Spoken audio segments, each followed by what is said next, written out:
Welcome to the start of a new anime series. This one won't come as often as some of the other ones will.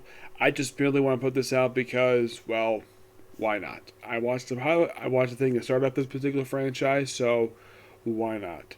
And yes, today I know it's Christmas Day, so there will be a Christmas haul later on today.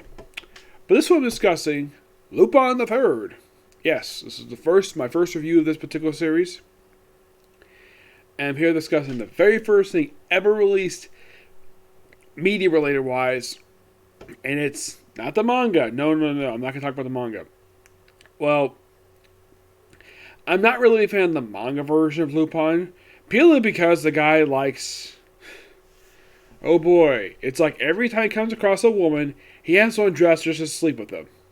Yes, he does it to pretty much every woman, including one of the women pop up of this. The woman pops up this movie. He does a lot. You kind of see a little bit of that here, but oh boy, it's like yeah, pull it down so he can have sex with them. Yeah, seriously, he does this a lot. I'm not really a big fan of the rapist version. Yeah, Lupin, the way the monkey punch, that's the guy who created Lupin. I'm not really a fan of the manga version of him because, well, I'm on the stories. It's just that his personality relating to women, I am not really a big fan of. And the manga has not aged very well. I mean, do you read about a main character who basically rapes every woman he comes across in a very sadistic way?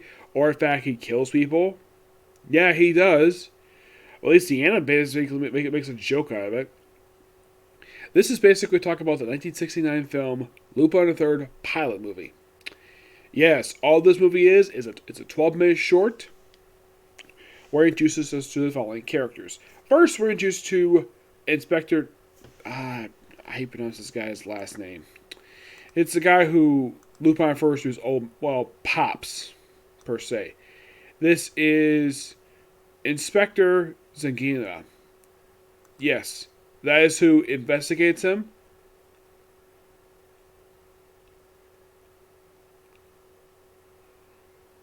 And the thing with Lupin is every single character this whole entire franchise is, in fact, a descendant of a famous fictional person. Zangina is basically a descendant of Japanese detective Zangina Hiji. I personally have never heard of this guy at all. No. Lupin, of course, is the grandson of Arsène Lupin the First, who was a French gentleman thief. We also have Fujiko Mine. She's probably by far the only one who actually who's not a descendant of a known character. Also, she has this thing where she changed her hair color. Yeah, and there's also Tashaka Jungan. Here's a little fun fact. Up in this movie, I never saw his face look like at all. Now, he's based upon James Corbin. Yes.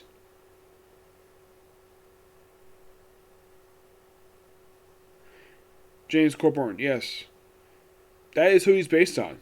Yeah, heck, he even has the same gun as him, a freaking revolver. Yeah, in a lot of pictures I've seen this guy, you never see his eyes very much. Here you see his eyes very much a lot in here. Yes. And there's also Gimon Izugawa the 13th. He is a descendant of a guy with a very similar name from Japanese mythology. From the 16th century. Mm-hmm. Now, unlike, let's say, the other ones who are based on fiction people, not the case of this guy. This guy actually really did exist. Now, mostly put, we start off with the inspector playing shogi. And then he gets a phone call. From who? Lupin. And apparently, he plays shogi with him over the phone. I've never actually seen this before, especially for something from the late 60s. That was came out in 1969, mind you, 2 years after the manga came out, and 2 years before the anime officially started. So played shogi for a while, and then, of course, Lupin declares to the inspector, "Hey, I won, Pops." Yeah, he calls him Pops, or Old Man. So, basically, while playing shogi with him, he's like telling his subordinates, "Hey, trace his call." And they do. And where did they expect calling from? Right across the street. At a telephone booth. And you're thinking, a telephone booth. It's the late 60s. Though it's not like Doctor Who policeman booth. Oh no, this is basically a red police booth. Which apparently, from what I've heard from a Deadpool trailer, this went out of date back in the late 1990s. Though I barely miss them because I think I used one maybe once in one of these payphones. Yep. They go across the street, and hilarious cartoon fashion. He pulls out, first of all, the sugar piece, turns over, says Lupin. He turns out another one that says his name on it. And then the thing explodes. Now you might be thinking, does this kill him? Nope. Despite the fact normally this would kill somebody. It's a cartoon. I guess they play with the fact it's a cartoon here. He survives with a little scorch, and later on he's perfectly fine. And then we see Lupin where he's laughing at his mansion. Yes, his mansion, because he comes from a wealthy family. As far as I can tell, for a lot of stories featuring him, especially in the manga, they very rarely feature his mansion at all. So he's here with Jigen. He's here where he shoots Lupin's glass, which apparently was poisoned, and we try to figure out who the heck poisoned him. And he thinks, oh, it must be, he takes a knife and throws it at a curtain. And there's the beautiful Fujiko Mine. Yes, love this character. She's an absolute fun character. This is only technically the third time I've ever seen her in anime, because the only time I've seen her, and plus the rest of the cast of Lupin, is in those crossovers with Case Closed. And she's basically drawn like any woman in the 60s be drawn. Basically, the way she's drawn here for animation is very similar to Daphne from Scooby-Doo. No, seriously. And she has also various outfits. And the fact that even had one point with Lupin jumping out of his clothes just to try to have sex with her. No, seriously, he does do this. As a matter of fact, he actually did with her several times in the manga. I am not kidding about that. Read Lupin the Third, and you'll basically get exactly what I'm getting at. So, after all these introductions, then we have the police just happen to show up at Lupin's mansion. How the heck they know where he freaking lived? Who the heck knows? There's a retired detective there who's got like hair above his eyes for some reason. And they try to break in. Of course, they break by breaking down a door that's very easily broken. And then they use axes, yes, axes, to break into the, well, it appears to be like Lupin's study on the second floor. I'm like, how the heck would he know he's even there? And they break down. Now, I should point out, though, that policemen do not act like this at all. They do not go into places with freaking axes to chop down doors. The only reason why they would do that is the thing is bolted. And that's a last resort. Not like, oh, let's bring out the axe so we can break down the door and arrest Lupin. And apparently there's Lupin, Jugen, and Fujiko. Yes, here's Lupin with the champagne glass, just like, oh, and then you have Jugen basically going out and beating the crap out of the police officers. By the way, in real life, you actually will be arrested for that. Yes, for punching a police officer. That would get you time in prison for that. Yes, for punching a police officer. Yeah, at one point he throws someone down the stairs, which apparently survives, no problem, because it's animation. What do you expect? Then you have, now as for Fujiko, she doesn't do anything, surprisingly. Lupin does do a little bit. You have somebody you have Goma who goes in to think he's going to kill Lupin, who apparently is at his mansion. He already chopped down a tree. How the heck get there? Don't really know. He goes in and he supposedly bows Lupin, slices him and is like, wait, you're not Lupin. And I'm thinking, how the heck would he know that? Well, then, of course, face slices up like, wait, oh, is there blood? No, it's a disguise. Because Lupin disguised himself as some people. So then we have an old take like, maybe it's my turn. Like, okay, what are you going to do?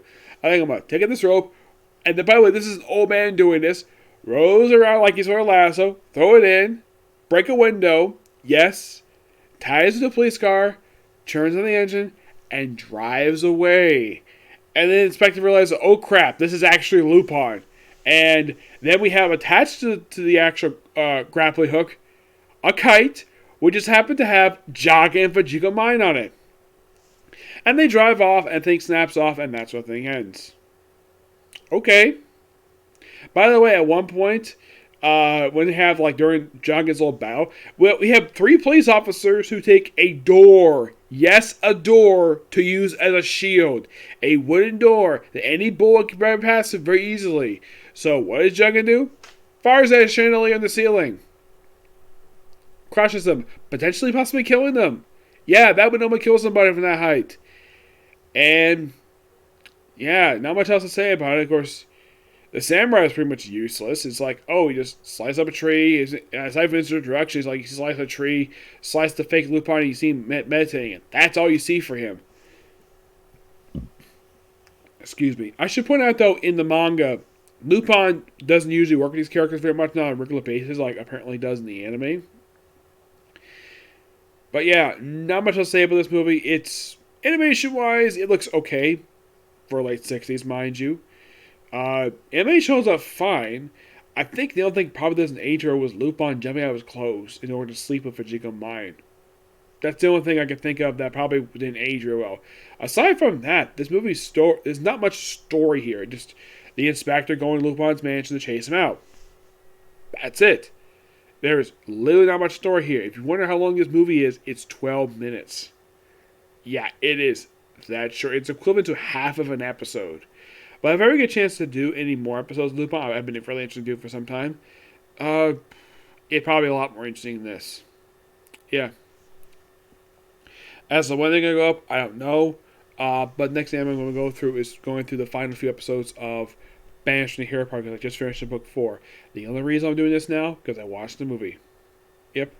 And by the way, this review is exactly how long the actual movie was. About 12 minutes. Yep. Well, we're going to give this movie... I want to be nice to this movie. I'm going to give it a... I would give it basically a 2 out of 10 for weak story.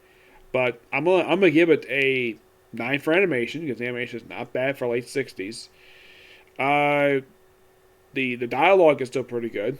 The dialogue, I also give that a 9. The only thing I would take away points for this movie is the story. There's barely a story here. It's just an introduction to the cast.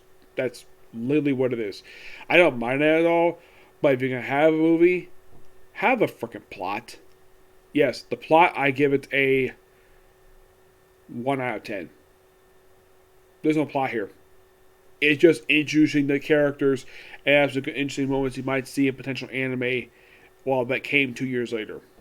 Yep. So yeah, that's it for Cycle Review. Stay tuned for later reviews, say for Case Closed, the series that was inspired by Lupin. This I think the episode probably has nothing to do with it.